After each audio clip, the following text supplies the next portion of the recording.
धान खरीफ की मुख्य फसल है और धान की फसल के लिए शैवाल की जीवाणु खाद बहुत ही उपयोगी है।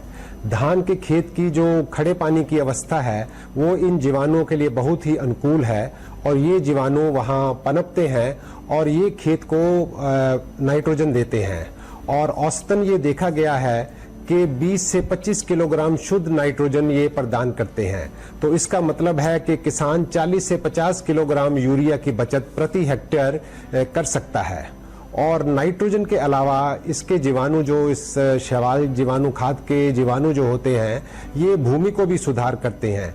ये भूमि की कार्बनिक शक्ति, भूमि की एकत्रीकरण शक्ति और भूमि की जो पानी अवरोधक शक्ति है उसको भी बढ़ाते हैं। और उसके साथ साथ ये जो जीवाणु होते हैं ये ग्रोथ प्रमोटिंग सब्सटेंसेस जिनको हम कहते हैं वो भी ये रिलीज करते हैं, जिससे कि किसान 8 से 10% अपनी पैदावार में भी वृद्धि ले सकता है। और सबसे अच्छी बात यह है कि किसान अगर चाहे तो इस जीवाणु खाद को अपने वहां खेत में ही इसको बना सकता है। इसको बनाने की विधि बहुत ही आसान है और किसान अगर चाहे तो अपने खेत के आसपास जहाँ पे खुली जगह हो, जहाँ पूरा दिन धूप और तेज रोशनी आती हो, वहाँ पे वो एक गड्ढा खोद ले और उस गड्ढे की जो लंबाई है वो 2 मीटर, चौड़ाई 1 मीटर और उसकी गहराई 8 से 10 इंच होनी चाहिए। उस गड्ढे के में पॉलीथीन बिछा देना चाहिए और ताकि पानी जो है वो नीचे ना जा सके। उस गड्ढे में प्रति वर्ग मीटर के हिसाब से 3-4 किलो खेत की छनी हुई मिट्टी और उसमें 100 ग्राम सुपर फॉस्फेट मिलाना चाहिए और उसमें पानी भर देना चाहिए। जब पानी 6 इंच तक हो जाए तो उसमें 100 ग्राम सिंगल सुपर फॉस्फेट डाल देना चाहिए और इन सबको मिला देना चाहिए।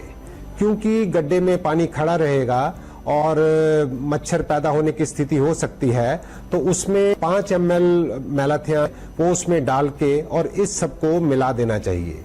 जब ये सब अच्छी से मिल जाए और मिट्टी जो गड्ढे में है वो नीचे बैठ जाए तो 100 ग्राम जीवाणु खाद का टीका, जो शैवाल का टीका जो हमारे पूसा संस्थान से उपलब्ध है, उसको पानी की सतह के ऊपर बुरक देना चाहिए और इसको खुले में छोड़ देना चाहिए।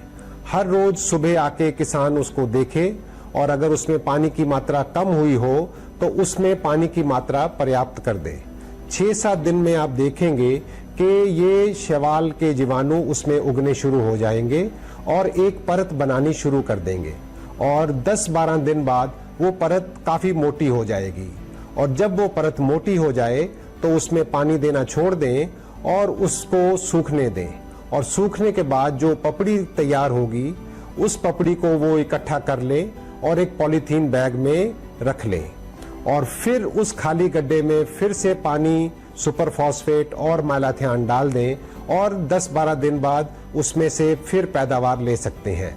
इस प्रकार एक गड्ढे से किसान 4-5 बार पैदावार ले सकता है और वो जो जीवाणु खाद इकट्ठी होगी उसको वो अपने धान के खेत में इस्तेमाल कर सकता है।